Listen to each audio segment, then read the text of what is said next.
Welcome back to House of 1000 Haunts. I am Stevie Stone. And I'm some guy. I am Dwayne Stone. We are Destination Stone on YouTube, and today's episode is about a haunt in Greensboro, North Carolina that is growing rapidly, like rabbits reproducing. It is the one and only Woods of Terror. That's right. Woods of Terror has been around for 30 years now, and it is just, we've been, 3 times? And every time it's just gotten better. I don't know. We may have been more than 3 times. Maybe 4 times. We've lost count at this point. Like he said, we've been to this haunt several times, so we are very excited to bring this haunt to you to place in the house today. Before we get deeper into it, let's talk about what we're drinking. If you are watching this on YouTube, you will see we got a new setup. Yeah, you might see the car setup in some episodes still to come, but this is going to be our new setup. You will see our action figures in the background, our horror collection. Spooky stuff. You'll also see a TV behind us. You may see some flashing lights from time to time because we are playing the video of the walkthrough we did for the haunt we are discussing today. Yeah. But as I was saying, what we're drinking, I have a nice cup of coffee, and so does he. Yeah, we're drinking a cup of Joe. Yeah, so like I said, if you see this on the YouTube, you'll see our nice coffee mugs. I've got a charmed coffee mug. Figura Obscura, Egyptian. It's purple. Gods, Anubis and Bastet. 4 Horsemen Studios. 4 Horsemen Studios, that's right. If you're not familiar with the action figure side of our world, the toy side of our world. But today we're talking about the terror side. And we are talking about the one and only Woods of Terror in Greensboro, North Carolina. As we were reviewing our tapes, taking notes on the haunt, we counted, I think, 14 different houses within this walkthrough. There guys, are at least 14 haunts. This house takes about an hour to walk through. 45 minutes to an hour, depending on how long you linger, you know what I mean? If you don't get conga line through, this is a big haunt and it is just growing. I'd say it's the biggest haunt that we go to as far as length. It's on a farm that is owned by the people who run the haunt. And McLaurin Farms. Yeah, McLaurin Farms. And when they're not doing haunts, they actually have like farm days and stuff like that, and a bunch of events on the farm. It's an actual farm, yeah. And during Christmas, they actually have Christmas lights out there, and we've actually put that on our channel before. This year, they did a Krampus Christmas for the first time, which was awesome. Yeah, so we'll discuss that a little bit as well. But we will get started by discussing their Midway, which is so awesome. Their Midway is amazing. It keeps growing, and we encourage you to enjoy the Midway before you get in line for the haunt because you cannot re-enter the Midway. Right, yeah. Definitely go check out the Midway. Also, get there early. Get there right when they open for their opening ceremony. Yeah. Because you guys, the monsters all march out in a big line and stuff. And the guy who owns the haunt actually has a band and they play and stuff. Bone Daddy, he likes to go by. Yeah, very awesome. Bone Daddy's an amazing person.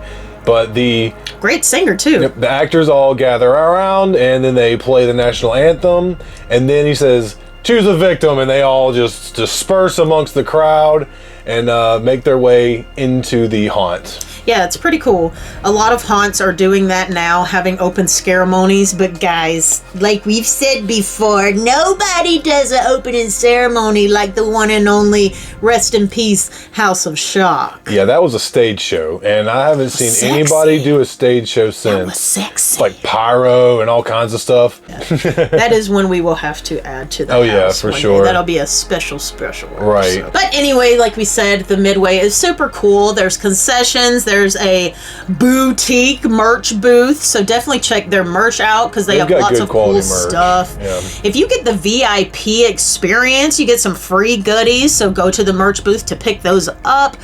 There's also photo op areas where you can take some pictures while you wait. And but other than that, get in line and get started for the Woods of Terror. They switched it up a lot this year. And they switch it up a lot between all of their events every time they do something. This was the first time in 2024 they did a holiday event that was the haunt being open. So that was really cool because they even switch it up from what we're about to tell you right now. When you first walk in during the haunt season, you enter something called Fungus Among Us, which was originally, what was that called? It was like a phobia house. Yes, it was their phobia house. Spiders, all right? The worst thing we can have in a haunted house, and it's just getting worse, I swear to God. And I'm making it worse by creating this content for you guys and letting people know how much I hate them. Crap. But Fungus Among Us switched it up a bit. It was more of, what was it? That was the show called? The Last of Us. Which was originally a game. They made it into a TV show. If you're not familiar. It was, it starts out kind of tame and then it goes to a blacklight area. They still did have the spiders in that space though. It was just so bright in there because they had the blacklight reactive paint. It was really cool. I really enjoyed the Fungus Among Us, the way that they changed it up, because I do believe originally there wasn't blacklight in that area.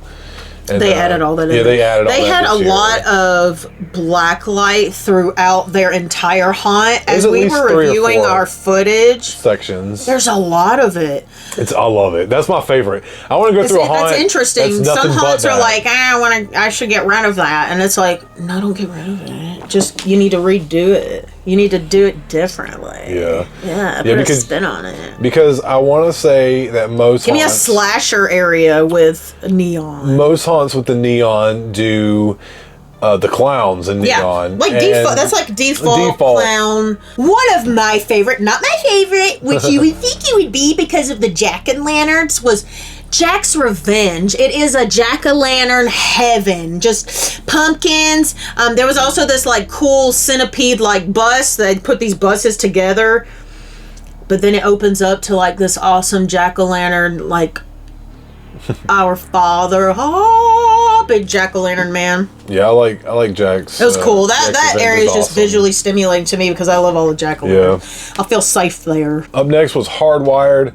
It's kind of darker in there, but mostly it's Terminator type, like cyborgs and like crazy, like half man, half machine animatronics and stuff. There's actually a blacklight area in there. Yeah, there's barrels that like move around and try to mush you. Yeah, it's pretty cool. I really enjoy. We've seen that in a lot of haunts too. I like that haunt a lot myself. It's not one of my favorites, but Hardwired. Yeah, but I do like it because one of the guys who worked there, that's like one of his like main like things that he really like enjoys to do. He sells those at Transworld and stuff, and it's really cool to see different machine weird crazy amalgamations in there. Weird. I think that's the one where there's because there's some areas in Hardwired where there's like dismembered bodies hanging on the fence, and there's one that looks like Justin Long. Yes, from Jeepers Creepers. Yeah, there's like body parts everywhere and stuff. Yeah, like spoiler alert, at the end of Jeepers Creepers, homeboy doesn't make it. So there's this really cool like cast of his body hanging there, like all hollowed out. And if you see this on the video, he's like this. Yeah. But it looked like that. I don't know if he did that on purpose, but it looks like Justin Long. So, Justin Long, if you're watching this or listening to this podcast, go to Woods of Terror. You're hanging up in Hardwired. So up next, you walk into this room, and it is this big lit up neon room with the black lights, and it's random because on the wall is the Guardians of the Galaxy. Batista. In the middle of the hall. Yeah, she's always talking about Batista. It's Batista. But it's random, but that is their clown area. So yeah. So and that's like a queue line space. Right, kind of break up the lines and stuff. I like that. Which is kind of good, but I will say this year, maybe it's because they're getting bigger and they really are expanding their reach through the U.S. It's kind of wild. We got kind of conga lined through. You can see in the video. I'll link it in the show notes in the description below, but we did get a little conga lined through, and I noticed that a few times. So that queue line space didn't help. Let's turn it into something spooky. All right, so you do continue through that, and there's okay. I have to mention this guy in the neon area. It's the carpet walls. Oh yeah. I don't know your name, my spooky carpet man, but you are hilarious. He gets me every time, and he's funny as hell, and he will run as hard as he can into the end of the hallway and just slap himself into the corner. It's so funny. Like he blends in with the wall because he's wearing the same material, like a ghillie suit. It's the exact same material. It's so good. Yep. Oh, and that's the one with the tunnel, and it goes into the room. It's like this, but then you walk into a room that's spinning like this, and you have to. It's disorienting because you're kind of dizzy from walking through the tunnel. Yeah, like a regular spinning tunnel. And then you go into the room that's spinning under your feet. The floor is spinning. Yeah. You gotta just jump on it and take it off. Yeah, it's pretty crazy. And they're having like a dance party in there. It's pretty cool. Yeah, that's definitely one of the more crazy rooms. Like you don't really interactive. Interactive or original. That's what I meant. That's one of the more original rooms because you don't see that very often. I will say, and you'll notice me even mention it again later in this episode. You can't go through this haunt if you're handicapped. Yeah, definitely not. And I do like to mention stuff like that. That's another one of the many reasons we have this podcast and do these walkthroughs, is to just let people know what type of haunt this is and if they're able to go. So there are a lot of stairs in this haunt, and there are a lot of stuff like that are just interactive, and I'm not aware of there being like a way to not interact. No, there's layers to this haunt. Yeah, so you have to be able, to get through it. It's not wheelchair accessible. Right. We need more wheelchair accessible haunts. I mean, haunts like this are awesome, don't get me wrong, but I really think like wheelchair accessible haunts would be sick. How cool is that? All right, let's continue though, because after that is another place with some neon, and you wear 3D glasses in this one? Is this right? No, we decided to keep 3D glasses on, and it was awesome. Oh, I have a note that says keep 3D glasses on. Okay, so you have 3D glasses in the 3D Euphoria. I don't know if they take them from you. I guess not. No, they give them to you when you first go in. Oh, when we first got in there. That's right. When you first give you tickets, they give you the 3D glasses. They give you your 3D glasses. My bad. That's correct. So we say keep your 3D glasses on because we tested it. When you go through this awesome house. It's a full-on house with a front yard, and it's called Eleven's Nightmare. And yes, it is like a Stranger Things house, but it's called Eleven's Nightmare. And yeah, we suggest to keep your 3D glasses on through this because it'll sit. I will say be careful when you first walk in because you go around a corner and there's steps. You go straight. And I know the first time we went through, I fell down those steps. Yeah, he fell. Yeah, you take a right and you'll go straight down. Like 2 or 3 steps. But keep your 3D glasses on as you walk through that. As soon as you go in, you meet a Demogorgon. And then you encounter a cheerleader that is being attacked by Vecna. But during Christmas, they flip the switch. That was one of my favorite things of the Christmas haunt. That was so good. Yeah, that was funny. They really pulled the slapstick out for the holidays. I love it. And this was the first time they opened the haunt for Christmas. So that was really fun because normally Vecna, what they do is they have him on a platform and they raise him up. Right, and it looks like he's like in the corner, and it's really wicked. Yeah. It's a really cool prop thing, and during Christmas they switched it up and put Vecna on the raising platform. Yep.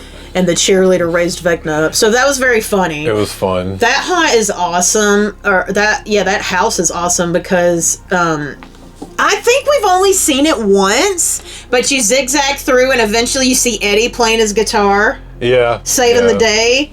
Only saw that once. Why has Eddie left me again? I can't find his action figures. I can't find him. Eddie! Once you've escaped Eleven's Nightmare, you end up in the mortuary. This is one of my favorite parts of the whole haunt. I love this scene. I love the end of this scene, I guess. Reminded us of House of Shock again. Yeah. We should have a House of Shock podcast. Yeah, because in the original... we don't mean to compare everything to House of Shock. In the original House of Shock, the first thing you do is go through a graveyard into a church, and there's a funeral going on and stuff. Yeah, so in the mortuary, you walk into a funeral in session, and just the detail of the haunt itself, like, if there were no actors, like, no shade to the actors are phenomenal in Woods of Terror. They got top-notch actors, but if there were nobody there, it's still wicked as fudge. Every scene in Woods of Terror is like walking into a scene of a movie. Yeah. It is professionally done. It's so good. They have professionals working with them. The people that make those scenes and the animatronics and the costumes are phenomenal. Yeah. So good. After we went through the funeral that was in session, it led us into a cemetery with massive skeletons, and this was the main part that like reminded us of House of Shock, was just all the caskets that were like bunk bed styled and shelves, you walk and into you the zigzag catacombs through it. Yeah, it's catacombs. It's so wicked. And above you, there's a bunch of skeletons up above and up top above you. It's pretty crazy. Yes, there's like 1,000 12-foot skeletons. I think some of them are like 100-foot skeletons. It made you feel like that. They were like 100-foot skeletons. There's a bunch of little ones, and then you come into a corner, and there is like a giant skull with like hands that's like looking over. It's wicked. It's awesome, yeah. So good. After this, I would say my favorite one, other than the witchy area, which we'll discuss in a little bit, my favorite is the Hollywood cinema. Oh my God. So you're basically walking into a movie theater. Yeah, and then you walk through the movies. You walk through the films! Not into the rooms with them watching the movies. You're walking through the films. And the first movie you walk into is Scream. Yeah, you walk into the main lobby of the so the main lobby, like, you get your theater popcorn, and then Ghostface just runs out. They say, "You're good, go ahead, you're safe." You're not safe. Ghostface comes and he stabs you one good one in the shoulder before you proceed to meet your doom on Halloween because Michael Myers is loose. Yep, in Haddonfield. Oh! That's exciting. Previous years, it was a couple that worked together. The last time we went, it was a guy, and I don't know if it was the same guy that was Michael Myers, but they did pretty good though. They do a gimmick where Michael Myers will grab the other person, and no joke, like just beating them up. Okay, lifts them in the air, slams them against a ambulance, and then you also see the facade of a house where you see the 3 characters from Season of the Witch standing as well, which is cool. And he just proceeds to beat up his victim in front of the facade of this house. And it's intense. Yeah. And then whenever you go by that, you walk into, there's a giant claw. It's Freddy's claw, and you walk and then you between, walk through Nightmare on Elm Street, which cool. I love. Oh my God, I love this so much. Guys, Mr. Bone Daddy, can I come take photos in front of this facade just for fun? Like, this facade is so sick because it's Nancy's house. And oh, it's so good. There's somebody sitting there on a swing set, just 1, 2, Freddy's coming for you. And you walk in the house, into a living room, you see some characters that didn't escape Freddy, and then the next room you walk into is the boiler room, and you see sparks flying because he's in there with his little fingy knives. I love it. I just loved it. It was so good. Like, that's all I ever wanted, was to just walk through a film. You know, you want to be in movies and stuff, but it's like, no, I want to walk through a movie. Like, that was it. Great job. And then the next film you walk through was Friday the 13th. Yep, you're at Camp Crystal Lake, and there's campers everywhere saying, Jason's here, and blah, blah, blah. And he was, and I escaped his wrath. That was where the floor would just fall. You were walking on this section of like a deck on the outside. Yeah, because you're at the camp. Yeah, so you're walking around the cabins, and one of the decks off the cabins just falls over, which we've seen at some other haunts, but it's cool to see them use the same thing in a different way. That's really fun. After this was Pirates Cove, which I'm gonna be honest, I love every house in this haunt, but to me, this is the weakest one. Yeah, it's not super scary. It's just, pirates, it's just shipwrecked. really cool. You do walk through a ship, and that's really cool. The ship's moving, and it feels like you're on the water. And I guess I'm not scared of it, and I thought it would be really cool to revamp it and make it a New Orleans gimmick, like New Orleans vampire lore. They did have a vampire space before, but we never got to see it. Yeah, that was what became Eleven's nightmare. Is that it was a mansion, I do believe, with vampires. Oh, that's so cool. Well, I think that the Pirate Cove area would be really cool. Guys, hear me out, Serial. As like a New Orleans vampire lore, because right after Pirates Cove is Voodoo Lagoon. Right, so it would just blend together like perfectly. Sexy like. It would just like, ooh, man, that just, I don't know. Give it some thought. Let me know. Throw me some bids if you decide to do it. Yeah, Voodoo Lagoon was really cool. Had a bunch of knickknacks and stuff on the walls. And it was just like walking through a voodoo lady house, All those knickknacks that are in there, like every little jar, every seashell, every trinket was collected. Yeah, we went one time and did a behind the scenes thing, and they told us about it. And he said that they went one time. He said there's a specific room that is just lined with jars, and he said every single jar in that room we found thrifting, and looking at Goodwills instead of just like and stuff. buying a box of bottles from China or something. Right, so they were all actual vintage bottles. This is very cool. Very, very cool. The attention to detail in Woods of Terror is just spot on. Yeah. The Voodoo Lagoon area was another place where, like I said, was not friendly for all legs. There was a lot of stairs in this space. Lots of stairs.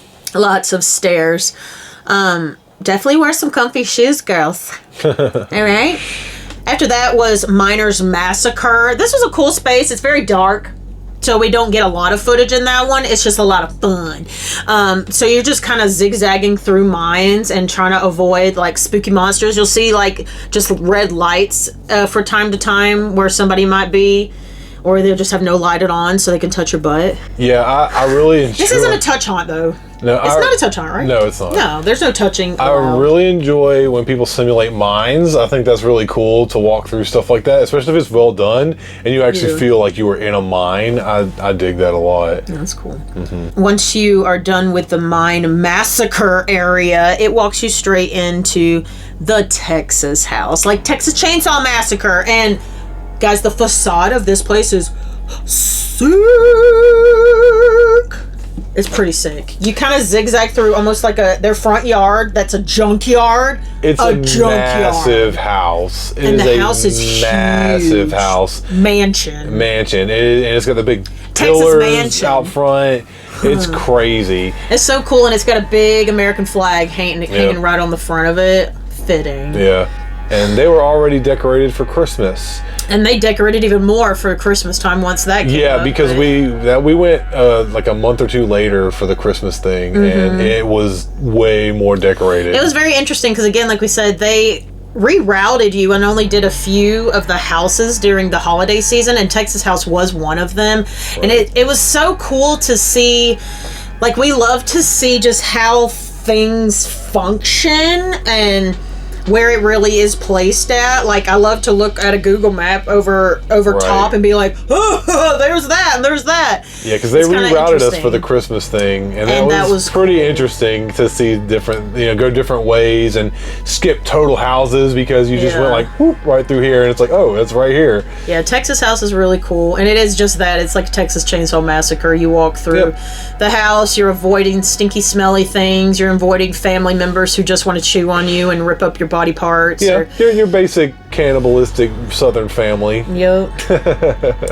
But right after Texas House, you walk out of the final door, and there it was, the new mama, Baba Yaga. This house was completely built from the ground up this year. It was exciting. Not a rehashed house or anything like that. It was cool to watch them online. Completely new. It was cool to watch them online actually build this from the ground up. This house is massive. It's a tree. It's like a tree house. You go up and up and up and up and up and up, and you get to the top, and then you go up some more, and then you go into the house itself, and it's just Baba Yaga. It's witch, you know. It's yep, witches. So you see like all of her trinkets and stuff, and like the living room, I guess, and then you walk through a fireplace, and after that, you are just screwed. So, and if you know the lore of Baba Yaga, it's, you know, like a witch that lives in the woods, a tree house, basically, or some has like a house with bird legs, which